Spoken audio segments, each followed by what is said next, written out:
book, you talk about, and I'm not sure who it was, who turned off the television of a certain news channel. I mean, it turned off the sound and just watched, and the word outrage appeared every 15 minutes because it was designed to evoke the enemy and then create this community. And most advertisements, that's how it's all working. People are playing on this idea of us versus them. We know that it's there. Advertisers are playing on it. Even in as we're creating this ministry, you hear about branding, and the idea is who's your enemy. They want to know who your enemy is, and that's who you're speaking against. And I'm like, well, our enemy is the world, the flesh, and the devil. I mean, that's biblically who our enemy is. Yes. But people want a name. They want you to put a face on it, whether it's whatever it might be. How do we understand and direct, or is there a correct way to ever look at enemy mode, like, or be in enemy mode? Is that even a thing or no? Well, no, every time your brain is in enemy mode, it's running in without all its circuits on. So it's always a matter of diminished capacity, and where you're not calculating the least harmful alternative. Now, is it a good idea to identify who our real enemies are? And that would be the ones you just mentioned. We fight against, not against flesh and blood, but against principalities and powers. There's no reason we should ever be making friends with the devil.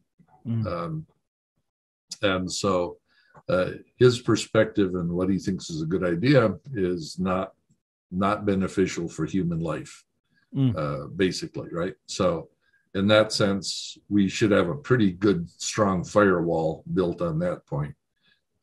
We're not trying to figure out the least harmful effect on the devil's plans.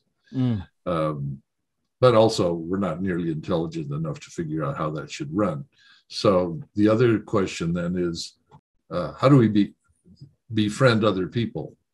And the answer is, if we're trying to raise the status of their flesh, it's not going to last and it's not going to work.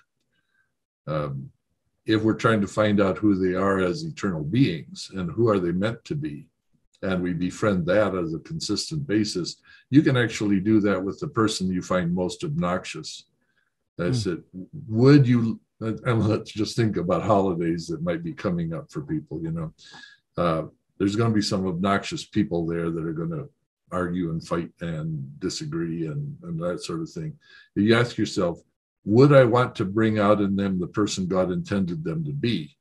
And the more obnoxious they are, the more we would say, yes, I would really like to bring out who God meant them to be. Anybody with a bad parent who's got to put up with them in some ways. You want to just befriend their flesh and their misunderstanding of who they were created to be? And the answer is no. That's very hard to put up with. Would you like them to become who God created, which is always a person that's good news to other people? And the answer is, yeah, I feel hopeless about it, but that would be what I would want to do. And so actually bringing people out of enemy mode is helping them discover who they were intended to be and how they can be a blessing to others when they, based on their life experience, are really bad at it, and they're probably good at making other people lose. So there's no time with other people that we want to be in enemy mode and just be a destructive influence. Otherwise, how do you return blessings for cursings?